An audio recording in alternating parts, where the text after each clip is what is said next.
Release the Kraken! Greetings, fellow game designers. Ron here at Lame Duck Studios.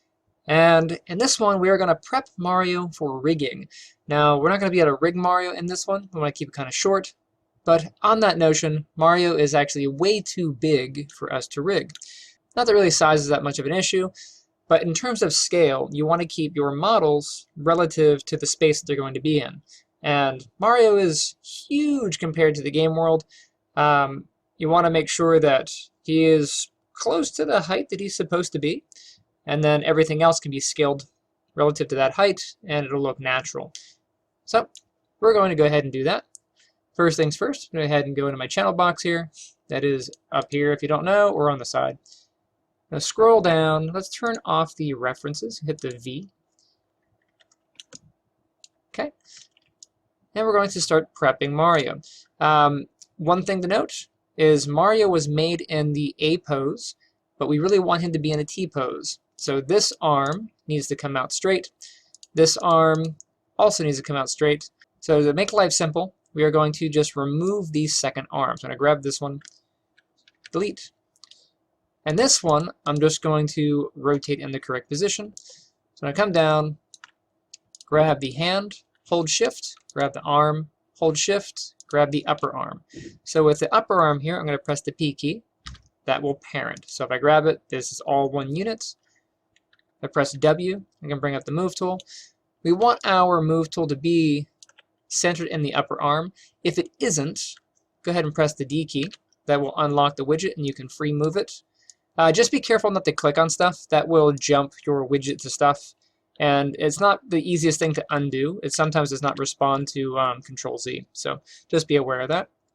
But we do want this to be up in the arm here. I'm going to kind of zoom in. I'm going to move it up a little bit more. Ish. Close enough. Press the D key to lock it. Then E to rotate. So E key. And then I'm going to go ahead and rotate. And that actually looks like it got squished. I'll go ahead and go into a front view here. Yeah, so occasionally Maya will do this. When you go to rotate an object, it might squish it. You can see this is happening here. This is a problem when you have active transforms on your object. So if I open up the outliner here, it might not be open by default, but at the very bottom, we have this little outliner option. And you can see the selected object here has this red group on it. If I hit that, you can see there's the cube that I have selected. Since our object is inside this transform, whatever this is offsetting our scale. Go ahead and hit Control Z real quick. The easiest way to fix that is to get rid of the transform. First, I'm going to try clearing history. So I'm going to go up to Edit, Delete by Type, History. If that doesn't work, grab the object in here, press the middle mouse button, that's the mouse wheel, and then drag up. You see this little box? We're going to take that outside the group here. So if it's a square or a box, it's inside a group. If it's a line, it's outside. So there's the line. I'll drop it. And now when I rotate, you will see it no longer does that. So it's maintaining scale, which is good. I'm going to go ahead and just make this level. Close enough. Okay. I'm going to go ahead and select the first two pieces of the arm here. And then Shift P to unparent. So these are all by themselves again. Hey. Cool. I'm going to grab up here under Mesh. I'm going to come down to Mirror and then Options. We want to make sure that geometry, cut geometry is unchecked. And then combined with original, go ahead and uncheck that. We're going to be using world position. And then the mirror axis will be X. You go ahead and just grab all three pieces here. And then hit Apply. Maya will go ahead and make the other side. Awesome. Make sure they're separate. Yes. Okay. Do the same thing to the leg. I'm going to come down here. It looks like the leg is not quite center. It bothers me. So I'm going to go ahead and just delete this leg off. I'm going to grab the pieces of this leg. And I will hit Apply. And let that go through. Perfect. All right. Close that. And I got all my pieces, got the hair, got all that. Okay, so make sure in your groups here, or in your layers, you have the hair is turned on all the way down through the torso. Good, good, good. I'm going to do a quick rename on some of these just to make sure we don't have double names, because Maya only lets you have one name of a type. So for hair, I'll just put a little underscore under there for these to be layers here. Hat, I'll do a little underscore. And this is so when we start naming bones and stuff, we don't have to juggle the names. I don't think we'll have an issue with these.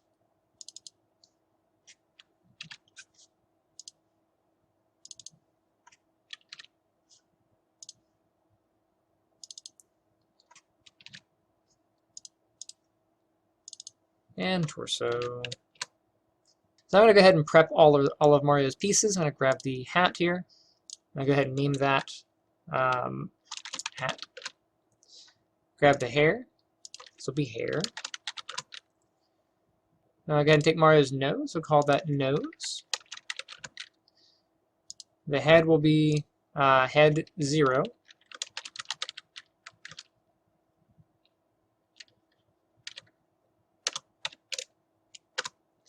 I put a 0 in there because when we go and name the bones, it'll be a different name. Grab the chest. You can name it torso like we did here, or you can call it chest, up to you. Torso. This is going to be the pelvis. I'll do pelvis 0. For the leg, I'm going to do this one. This is going to be Mario's left side. His left and right are opposite because he's facing us, so this is his left side. That's going to be L underscore, we'll call it thigh.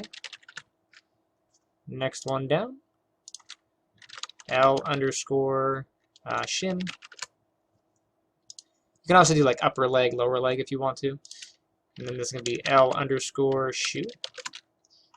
And again, I'm trying to pick different names so I don't have to have an awkward naming convention in here. This is going to be the R side, so R underscore thigh.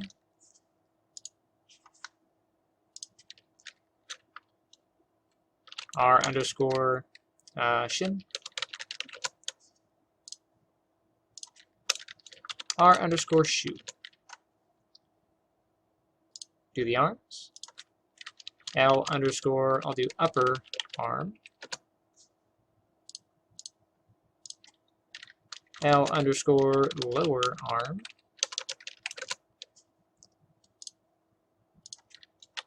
L underscore hand. Actually, I'll make that glove. Make that glove. It'll be more apparent when we start naming bones later. So this is shoulder. R underscore.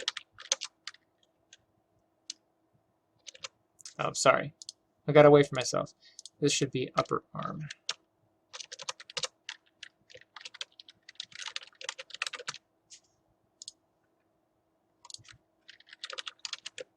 Lower arm. So continue with my naming convention here. We'll call this one glove. Okay, so I can see all of Mario's pieces in here. All right, go ahead and grab all of them. Let's go ahead and clear history. Delete by type, history. Okay, and you can see some of this stuff has some transform groups on them. So what I want to do is move these out of these transforms if I can. I'm going to grab the shin, middle mouse, drag out. Hey, no errors, we should be good. If it changes, like if it changes color or shape or something, undo that and try clearing the history on it. Otherwise, we'll be a little upset. So go ahead and open this one. Let's move that out. That. I can go ahead and delete these groups off as I go. Let's move this one out. Whenever you make modifications to a model, Maya will automatically drop it into a transform group. So Normally clearing history gets rid of it, but if it doesn't, you have to kind of come through and do this by hand.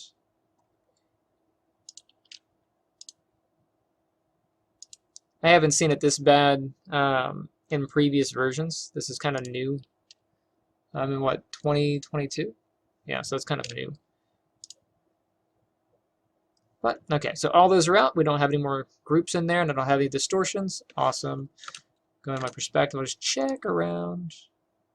Okay, so back into my front view. Let's make life a little bit simpler. I'll put the grid on. That looks good, looks good. And I go up to rigging. Let's drop in a locator. That's this little star thing. Drop that in. That's going to drop in right at 0. I'm going to hit scale tool, which is R, and then scale it. All a locator is going to do is give us an idea of where 0 is. So I'm going to take this. So I'm going to hold down V. And I'll drag the arrow to the bottom of his shoe here. Okay, so that should be exact 0 on him. I'm going to take all of Mario's pieces. So torso. I'm going to come all the way down to shin. Hold shift. So we got all of Mario's pieces. And I'm going to middle mouse click and drag onto the locator. So middle mouse, drag to locator. That's going to make Mario a child of the locator. You see that? All his pieces are in here. I'm going to take this. I'm going to snap this down to the grid line here. So hold X, drag the arrow to the grid line. Perfect. Awesome. Nothing else should have moved. So now what I'm going to do is take Mario and resize him. So let's figure out what his size is. So go to poly modeling here. Throw in a cube. I'm going to open up the poly inputs here. So polycube 1. And then for Mario's height, if you Google it, he is 152 centimeters tall. So I'm going to do that. So 152. For the width and the depth, we really don't care. We just want him to be able to match the height. So I'm just going to throw in 64 by 64 on the width and depth. And then this needs to be sitting on the grid line. So I'm going to come up to translate here. And so 152 divided by 2 is 76. So 76. There we go. So that's perfectly up on the height. I'm going to grab my locator, press R to get my scale, and I'm going to scale Mario down to the box here. Go ahead and press 4 so I can see what I'm doing. And I will turn the grid off to make it clearer. There we go. Okay, so Mario's head, you can see that the top of his head is about there, and the rest is kind of fluff from the hair. So I'm going to go ahead and just put it right about there. That's the top of his head. If I turn the hair and the cap off, you can see right about where the head is. Okay, so that's the perfect scale. We don't want to worry about the side here. That's not that big of a deal. That should work. So let's go into perspective, make sure everything's good without any squishing. Awesome. We can get rid of the box now. We don't need that. And we're going to take Mario out of the locator. So go ahead and open up the locator. Going to grab all the pieces of Mario. And we're going to then middle mouse and drag out of the locator, drop. Cool. Once you do that, we can delete the locator. So locator, we no longer need him. We can delete that off. And now we have all of our pieces rescaled. You can see this here. What we need to do now is clear everything off. So grab everything, come up to Modify, come down to Freeze Transforms. Hit that. That's going to zero everything out and set the default scale to 1. So all the pieces are where they need to be in world space, and they are the correct size. Hey, awesome. Okay. So we're going to go ahead and save this here. And in the next one, we will start putting bones into our Mario. All right, so until then, I shall see you next time. Hey guys, thanks for checking out my channel. Misty and I both thank you. If you enjoyed the video you just watched, make sure you hit that like button and subscribe. Also, if you want to support the channel, you can check out some of my books. I like to write, a bit of writer. You can check me out at brucebooks.com and see the works that I've done. I have 2 books out, but I'm working on book 3. That's where most of my time is going these days. Also into NFTs lately. I've created my own NFTs. I have little Rex here. We have the holidays going by. I know Valentine's Day just passed, but they're here. You can check out my Rarible page and all the amazing NFTs. You can also check out Stepdad Doge. He made a cryptocurrency.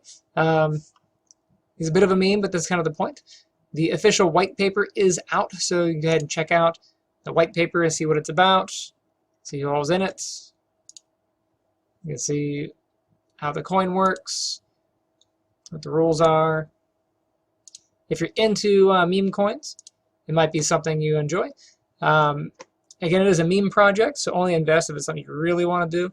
But you can check out the tokenomics and all that stuff, exactly where the project is going, kind of the ideas behind it, and what I want to do with it. We also have official Stepdad Doge merch, so if you're interested in that sort of thing, kind of grab some of that stuff. We also have Lame Duck Studio merch, which is available as well in the description. And we also have Stepdad Doge NFTs for the fun of it. Of course, we have the holiday ones and the gotta have the floss going on in there. If you'd like to see what's going on in my daily life, you want to communicate with me on a regular basis, hit me up on Twitter, BruceRF1. You can see a lot of stuff that I do, my pets, stuff that I write about, NFTs, you ask gaming questions or whatever not. All that stuff really helps me out, and it helps me make more content for you. So, anyway, stay tuned, and I shall see you next time.